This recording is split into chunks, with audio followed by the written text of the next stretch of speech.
Hello everybody, it's Foster, and I am back with another video. Today I'm going to be reading Not If I Save You First by Ali Carter, chapter 25. We are 5 chapters away from finishing this book, so unless I decide to post more or less one day, we should finish it Friday. And after that, I have a couple different books I'm considering starting. So whenever I figure out which one I'm gonna do, then I guess that's the one I'll do. And I'll try and let you know, but, we'll find out. We'll figure it out. Anyways, I'm just gonna get into it. So here is Not If I Save You First by Ali Carter, chapter 25. Enjoy. Chapter 25. It wasn't Maddie's father. That much was obvious to Logan the moment the man stepped from the shade of the tall trees out into the bright sunlight that reflected off the snow. But Maddie wanted her father so badly she was willing to believe in miracles, and it was a miracle. Logan had to remind himself, just a different kind. When Maddie slammed to a stop, Logan knew she must have realized who it really was. You're not dead, she blurted, even though Logan was pretty sure the forest ranger probably felt more dead than alive at that moment.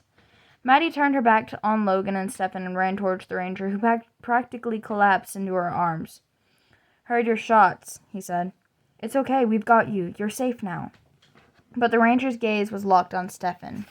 Rage and pure hatred bloomed on his face, and Logan turned back to the man in the snow and saw a totally different expression. Disbelief and also fear. "Step away from him, little girl," Stefan warned. "No," Maddie snapped. She pouted. She did everything but stomp her foot. But the gun was still firmly in her grip, so no one dared tell her that she sounded like a child. Probably because she was also a child who was an extremely good shot. "It's okay. You're okay." Maddie spoke softly to the man, like maybe he was an injured animal who might not realize she was there to help. Blood covered his boots, and he wasn't terribly steady on his feet, but he was alive and on this side of the river. And when he told Logan, "Step away from that man," his voice was strong and sure. "It's okay." Maddie held up the gun. "We've disarmed him." "Good work," the ranger said. "Now get over here," he told Logan, but he never took his gaze away from the man in the snow. The man who had shot him for no apparent reason. "Are you okay?" Logan asked, but the ranger shook the question off. "I should be asking the same of you." "I'm fine," Logan said. Then he looked at Maddie. "We're fine." "Good. That makes things easier." "Makes what easier?" Maddie asked. Behind Logan, Stefan was yelling in Russian. "You may be alive, but you will never be a wolf." And just like that, Logan was back in that long-ago corridor, listening to the echo of the very first words that Logan had translated from Russian into English. "A boy is no match for a wolf." Maybe it was Stefan's words or Logan's memory. Maybe it was the flash in the ranger's eyes, the sign he'd understood the Russian's threat. But more likely, it was the tattoo that was peeking out from beneath the ranger's sleeve. A two-headed bird in the clutches of a wolf. A tattoo that Logan had seen once before. "Maddie!" Logan and Stefan shouted at the same time, but it was too late. She was too close and her guard was too low. And the man pulled her back against him and squeezed her tight, his own gun suddenly pressed to her temple. Logan's bland red blood ran cold, but Maddie, being Maddie, groaned and said, "Not again." "You folks need some help?" This time the ranger's words were too cheerful. He sounded borderline insane when he laughed. And when he spoke again, his too friendly American voice was gone. This time his accent was cold and hard and Russian. "I knew you were a coward, Stefan, but you were a fool to try to save this girl as well. Now they'll both die." Stefan was up, and out of the snow and was easing forward. "Let her go, Yuri." "Drop it," the man snapped, squeezing Maddie tighter. "Drop your gun and kick it away." But Maddie just gripped and re-gripped the gun that was still in her hand. Stefan inched slowly closer. "I have him, Yuri. I have the president's son, and I'm taking him to the meeting place now." "You must think me a fool," Yuri shouted. "Let her go," Logan roared. "Logan," Maddie warned. Don't move, Mad Dog, Logan said, turning as Yuri pulled Maddie backwards, easing toward the shelter of the trees. He probably didn't even realize he was doing it. It was just natural instinct to seek cover. You will drop the gun, Yuri growled into Maddie's ear. Do it, Mad Dog. It's okay. Logan. Was Maddie's voice breaking? Was it all finally too much? Logan would rather be shot again than watch her shed a single tear. It's okay, Mad Dog. Just drop the gun. It'll be okay. But the two Russians probably didn't hear a word of it. Stefan was inching closer, and Logan didn't know who to fear. Who to trust, except for Maddie. He had always trusted Maddie. But no matter how you counted it, the new Russian was outnumbered. It was just a matter of time. It's going to be okay, Logan said, knowing that Maddie was more than capable of doing the math. I know it is, she told her. She said. I'm here, he told her, and watched her eyes go misty because he was there.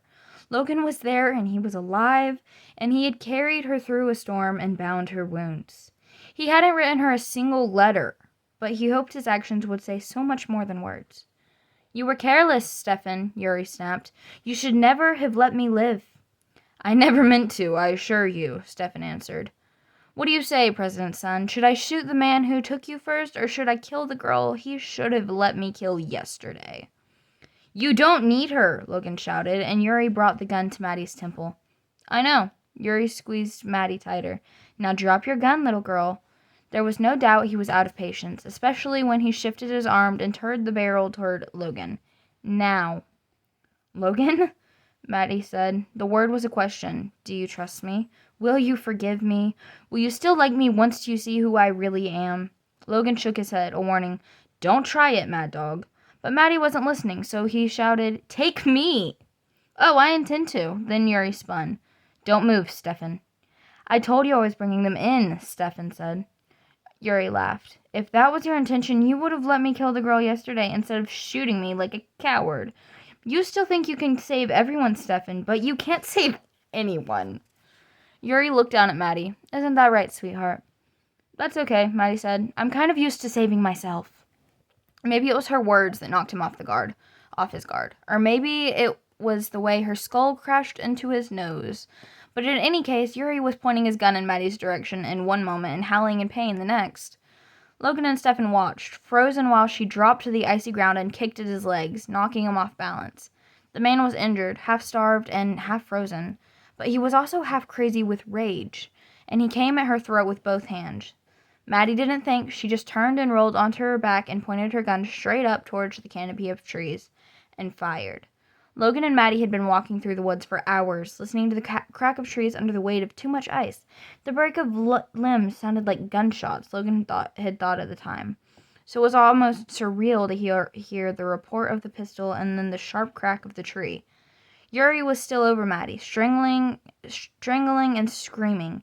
He must have thought her a moron to waste a shot. But that would have been his last thought for a long time, because when the ice-covered trim landed atop him, he didn't move again. Maddie! Logan screamed and ran toward her, but she was lost beneath the weight of the madman and the icy, heavy branch of the tree. Logan couldn't see her. Nothing moved. Maddie, are you... Maddie? I'm fine, just smushed. At her muffled shout, Logan didn't know whether to laugh or scream. And then he remembered Stefan. Yuri's gun must have come loose in the struggle or the crash, because when Stefan turned, he found Stefan stooping down into the snow. The gun was in his hands. And Logan knew it was too late. For a second, he stood in the snow and the ice and the sun that had finally decided to start shining. He looked at the man who had knocked Maddie down a hill and dragged Logan towards some unknown fate. The man who had left 2 Secret Service agents dead in Maddie's cabin. And Logan had the sinking feeling that they were right back where they had started. But before he could lunge or strike out, Stefan tucked the gun into the waist of his jeans and looked at Logan. Let's get her out of there, he said. Okay? The word came out as a question, and Logan couldn't keep his gaze from slipping between Stefan and the gun. And then I'm going to tell you a story, Stefan said. A story about what? A wolf. And that is the end of chapter 25. I hope you guys all enjoyed it, and let me know what you think down in the comments. I know that the commenter I'm thinking about at the moment is reading my other book, listening to my other book, not this one, but she has been very amazing with her comments. And of course, there's the other two.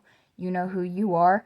Anyways, I love hearing from you guys, and please consider leaving a like, maybe even subscribing. I would severely appreciate it. And anyways, I'll see you in the next one. Bye.